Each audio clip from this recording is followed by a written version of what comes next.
Today in this video, it will get really creamy because I have brought you a shampoo, the Soft99 99 Creamy Shampoo.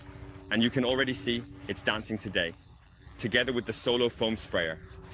We can really set the foam quality cool, and I want to test whether the creamy shampoo can also be used as snow foam because it has the property of producing an incredibly creamy foam.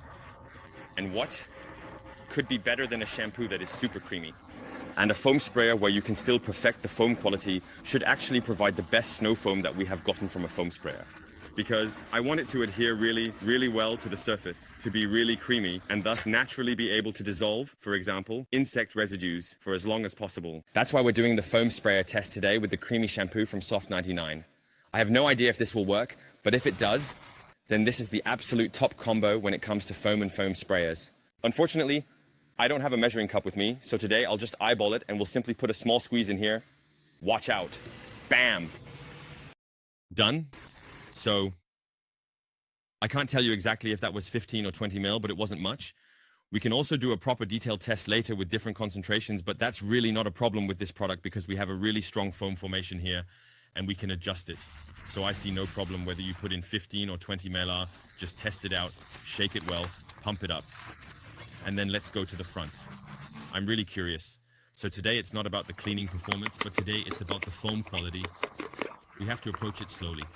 I don't have too many insects on the front, just a bit left from the last insect removal test. There are still some residues on the side, but later it's about the foam quality, and we'll see how well that works.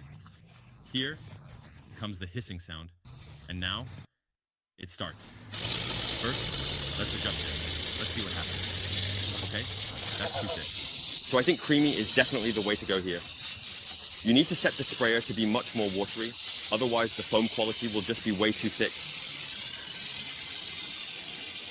We'll also go to the side again shortly.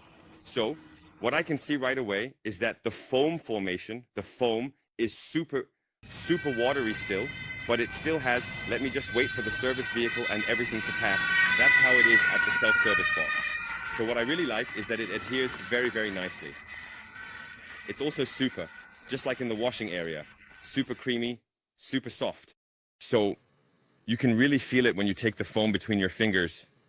There's very little, how should I put it, air content in between. And you can adjust it completely as you like, so that works very well. We definitely need to test it again with the foam lance, right? We definitely have to try that out, so it works very well. We'll also go to the side where the surface is a bit flatter. Here we have so many holes and such, so it's difficult to see, but in terms of foam formation, it's super creamy, and it also helps with the insects. So here at the door,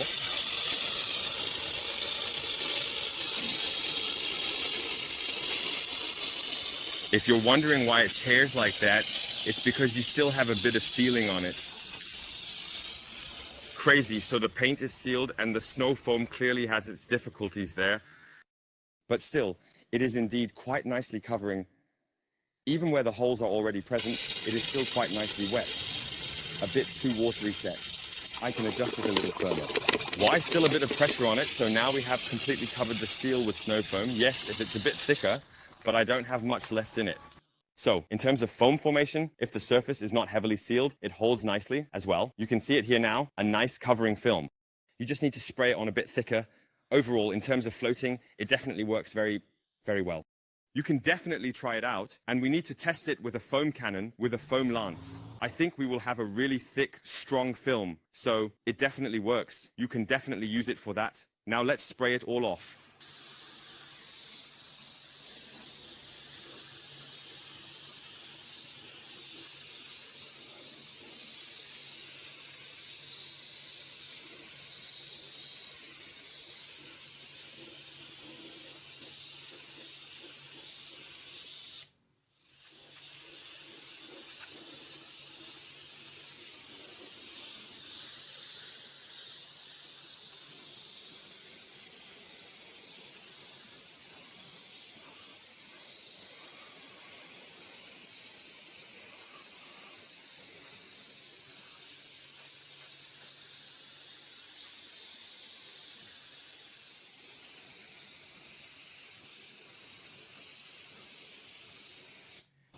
So let's spray the entire front of the vehicle as well, going down with the sections. So the foam formation is absolutely clear. You can wonderfully adjust it with the solo foam, and it's impressive to see here.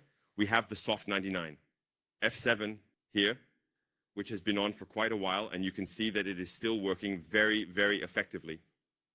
The foam initially had a really hard time finding any adhesion and holding on somewhere.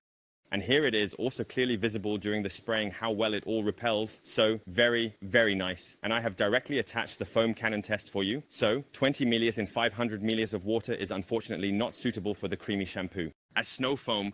And I'm really curious to see how it goes from here, because I have tested more mixtures for you. Here, 50, our standard mixture 50 and 500 is still very significant, but not so great at full. Here, 80 and 500 is already a bit better, but it's still not really snow foam-like. And in the end, now with 100 milliliters in, 500 milliliters of water, the right foam is slowly coming in. So unfortunately, the creamy shampoo won't really become a proper snow foam. And that was an experiment. So here's my brief conclusion from the voiceover. So you can definitely test it out in the foam sprayer to see if you are satisfied with it. Maybe you have a bit more to say about the creamy shampoo. For me, the creamy shampoo is and remains a shampoo. It was an experiment, and it's not intended that way by Soft99 Nightline. I wanted to test it for all of us. I thought we would get a really intense, really thick foam, but unfortunately, that didn't work out. But that's why I'm doing the test for you, as a note for all of us now. Please continue to use the creamy shampoo as a shampoo and as snow foam, the well-known and popular forms. Until next time, you're Sebastian. Take care and have fun starting your car. Take care. Bye.